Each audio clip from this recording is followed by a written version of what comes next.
ವೀಕ್ಷಕರೇ, ಪ್ರಣವಂ ಭಕ್ತಿ ಟಿವಿಯ ವಿಶೇಷ ಪರಿಹಾರ ಶಾಸ್ತ್ರ ಸರಣಿ ವಿಡಿಯೋಸ್ಗೆ ಆತ್ಮೀಯವಾದ ಸ್ವಾಗತ. ವೀಕ್ಷಕರೇ, ನಮ್ಮ ಈ ಸರಣಿ ವಿಡಿಯೋದಲ್ಲಿ ಸಾಕಷ್ಟು ಸರಳ ಪೂಜಾ ವಿಧಾನವನ್ನ ತಿಳಿಸ್ಕೊಡ್ತಾ ಇದ್ದೀವಿ. ಈ ವಿಡಿಯೋ ಜೊತೆ ಸರಣಿಯ ಎಲ್ಲಾ ವಿಡಿಯೋಸ್ಗಳನ್ನು ನೋಡಿ ಸಾಕಷ್ಟು ಮಾಹಿತಿಯನ್ನ ಉಚಿತವಾಗಿ ಪಡ್ಕೊಳ್ಳಿ. ಹಾಗೇನೆ ನಮ್ಮ ಈ ಪ್ರಯತ್ನದಲ್ಲಿ ಏನಾದ್ರೂ ಲೋಪಗಳಿದ್ರೆ ಕಮೆಂಟ್ ಮೂಲಕ ತಿಳಿಸಿ. ಹಾಗೇನೆ ವಿಡಿಯೋದಲ್ಲಿನ ವಿಷಯ ನಿಮಗೆ ಇಷ್ಟ ಆಗಿದ್ರೆ ವಿಡಿಯೋಗೆ ಒಂದು ಲೈಕ್ ಕೊಟ್ಟು ನಿಮ್ಮ ಅನಿಸಿಕೆ ಅಭಿಪ್ರಾಯವನ್ನ ಕಮೆಂಟ್ ಮೂಲಕ ತಿಳಿಸಿ. ಮೃತ್ಯುಂಜಯಾಯ ರುದ್ರಾಯ ನೀಲಕಂಠಾಯ ಶಂಭುವೆ ಅಮೃತೇಶಾಯ ಶರ್ವಾಯ ಮಹಾದೇವಾಯ ತೇ ನಮಃ. ಇದರ ತಾತ್ಪರ್ಯ, ಮರಣವನ್ನ ಗೆದ್ದ ಮೃತ್ಯುಂಜಯನೇ, ರುದ್ರನೇ, ನೀಲಕಂಠನೇ, ನನ್ನ ಜೀವನವನ್ನು ಅನುಭವಗಳ ಅಮೃತವನ್ನಾಗಿ ಪರಿವರ್ತಿಸಿ ನನ್ನ ಅಸ್ತಿತ್ವವನ್ನು ಅಮರಗೊಳಿಸುವ ಜ್ಞಾನವನ್ನ ನೀಡು. ಓ ಮಹಾದೇವನೇ, ನಾನು ನಿನಗೆ ನಮಸ್ಕರಿಸಿ ನಮ್ರತೆಯಿಂದ ಪ್ರಾರ್ಥಿಸುತ್ತೇನೆ. ನನ್ನನ್ನು ಆಶೀರ್ವದಿಸು.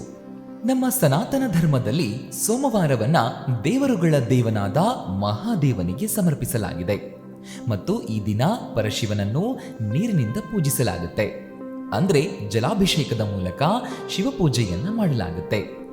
ಯಾವ ವ್ಯಕ್ತಿ ಶಿವನ ಆಶೀರ್ವಾದವನ್ನ ಪಡ್ಕೊಳ್ತಾನೋ ಆ ವ್ಯಕ್ತಿಯು ತನ್ನ ಜೀವನದಲ್ಲಿ ಯಾವುದೇ ದುಃಖ, ತೊಂದರೆ ಅಥವಾ ಅಡೆತಡೆಗಳನ್ನ ಎದುರಿಸೋದಿಲ್ಲ ಅನ್ನೋ ನಂಬಿಕೆ ಇದೆ. ಆದ್ದರಿಂದ ಭಕ್ತರು ಶಿವನನ್ನ ಪ್ರಸನ್ನಗೊಳಿಸೋದಕ್ಕೆ ಮತ್ತು ಶಿವನ ಆಶೀರ್ವಾದವನ್ನ ಪಡೆಯುವುದಕ್ಕೆ ಸೋಮವಾರದಂದು ಉಪವಾಸ, ವ್ರತವನ್ನ, ಪೂಜೆಯನ್ನ ಮಾಡಬೇಕು.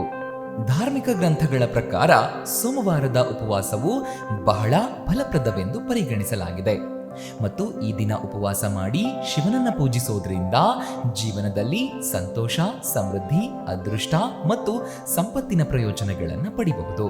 ಯಾರಾದ್ರೂ ಹಣಕ್ಕೆ ಸಂಬಂಧಿಸಿದ ಸಮಸ್ಯೆಗಳನ್ನ ಎದುರಿಸ್ತಾ ಇದ್ರೆ ಅಥವಾ ಹಣವನ್ನ ದೀರ್ಘಕಾಲದವರೆಗೆ ಎಲ್ಲಾದ್ರೂ ಕಳ್ಕೊಂಡಿದ್ರೆ ಅಂತವರು ಸೋಮವಾರದಂದು ಶಿವಲಿಂಗವನ್ನ ಪೂಜಿಸೋದ್ರ ಜೊತೆಗೆ ಕೆಲವು ಸರಳ ಪೂಜಾ ವಿಧಾನಗಳನ್ನ ಮಾಡಬೇಕು.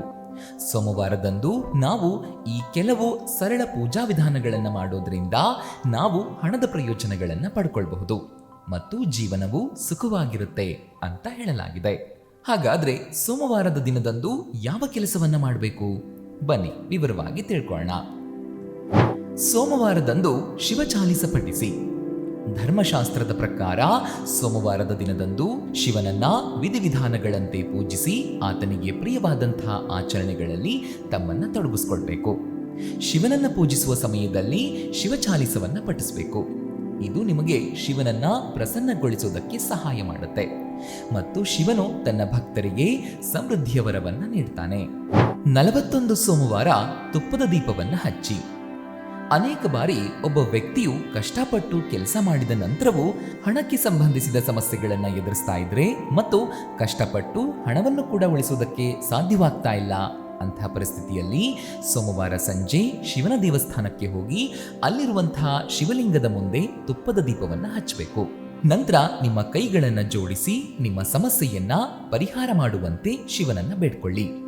ಈ ರೀತಿ ನೀವು ನಿರಂತರವಾಗಿ 41 ಸೋಮವಾರಗಳವರೆಗೆ ಮಾಡಬೇಕು. ಹೀಗೆ ಮಾಡೋದ್ರಿಂದ ಖಂಡಿತ ಶಿವನು ನಿಮಗೆ ಆಶೀರ್ವದಿಸಿ ನಿಮ್ಮ ಜೀವನದಲ್ಲಿ ಸಂಪತ್ತು ಗಳಿಸುವ ಹೊಸ ಮಾರ್ಗಗಳನ್ನು ತೆರೀತಾನೆ. ಬಹಳ ದಿನಗಳಿಂದ ಎಲ್ಲೋ ಕಳ್ಕೊಂಡಿದ್ದ ಹಣವು ಕೂಡ ಮರಳಿ ಬರುತ್ತೆ. ಶಿವಲಿಂಗಕ್ಕೆ ಜೇನುತುಪ್ಪವನ್ನು ಅರ್ಪಿಸಿ. ಶಿವಪುರಾಣದ ಪ್ರಕಾರ ಶಿವನನ್ನ ಪೂಜಿಸುವಾಗ ಶಿವಲಿಂಗದ ಮೇಲೆ ಬಿಲ್ವಪತ್ರೆ ಎಲೆಯನ್ನ, ಹಾಲು, ನೀರು ಮತ್ತು ಶಮಿ ಎಲೆಗಳನ್ನ ಅರ್ಪಿಸಬೇಕು. ಇದರೊಂದಿಗೆ ಸೋಮವಾರ ಶಿವನ ದೇವಸ್ಥಾನಕ್ಕೆ ಹೋಗಿ ಶಿವಲಿಂಗದ ಮೇಲೆ ಜೇನುತುಪ್ಪವನ್ನು ಅರ್ಪಿಸಿ. ಇದು ಉದ್ಯೋಗ ಮತ್ತು ವ್ಯವಹಾರದಲ್ಲಿನ ಅಡೆತಡೆಗಳನ್ನ ದೂರ ಮಾಡುತ್ತೆ ಮತ್ತು ಜೀವನದಲ್ಲಿ ಪ್ರಗತಿಯನ್ನ ಸಾಧಿಸೋದಕ್ಕೆ ಸಹಾಯ ಮಾಡುತ್ತೆ. 4 ಸೋಮವಾರ ಅಕ್ಕಿ ಮತ್ತು ಕಪ್ಪು ಎಳ್ಳನ್ನ ದಾನ ಮಾಡಿ. ನಿಮ್ಮ ಜಾತಕದಲ್ಲಿ ಪಿತೃದೋಷವಿದ್ರೆ ಅದು ನಿಮ್ಮ ಪ್ರಗತಿಯಲ್ಲಿ ಅಡೆತಡೆಗಳನ್ನ ಸೃಷ್ಟಿ ಮಾಡುತ್ತೆ. ಅದಕ್ಕೆ ಪರಿಹಾರವಾಗಿ ಸೋಮವಾರದಂದು ನಿರ್ಗತಿಕರಿಗೆ ಅಕ್ಕಿ ಮತ್ತು ಕಪ್ಪು ಎಳ್ಳನ್ನ ದಾನ ಮಾಡಿ. ಇದು ಪಿತೃದೋಷದಿಂದ ಪರಿಹಾರ ನೀಡುತ್ತೆ, ನಿಮ್ಮ ಜೀವನದ ಅಡೆತಡೆಗಳನ್ನ ದೂರ ಮಾಡುತ್ತೆ. ವೀಕ್ಷಕರೇ, ನೋಡಿದ್ರಲ್ವಾ, ಇದಾಗಿತ್ತು ಶಿವನನ್ನ ಕುರಿತ ಸಂಪೂರ್ಣ ಪೂಜಾ ವಿಧಾನದ ವಿವರಣೆ. ನಮ್ಮ ಈ ಪ್ರಯತ್ನ ನಿಮ್ಗೆ ಇಷ್ಟ ಆಗಿದ್ರೆ ವಿಡಿಯೋಗೆ ಒಂದು ಲೈಕ್ ಕೊಟ್ಟು ಹರ ಹರ ಮಹಾದೇವ್ ಅಂತ ಕಮೆಂಟ್ ಮಾಡೋದಕ್ಕೆ ಮರಿಬೇಡಿ. ನಮಸ್ಕಾರ.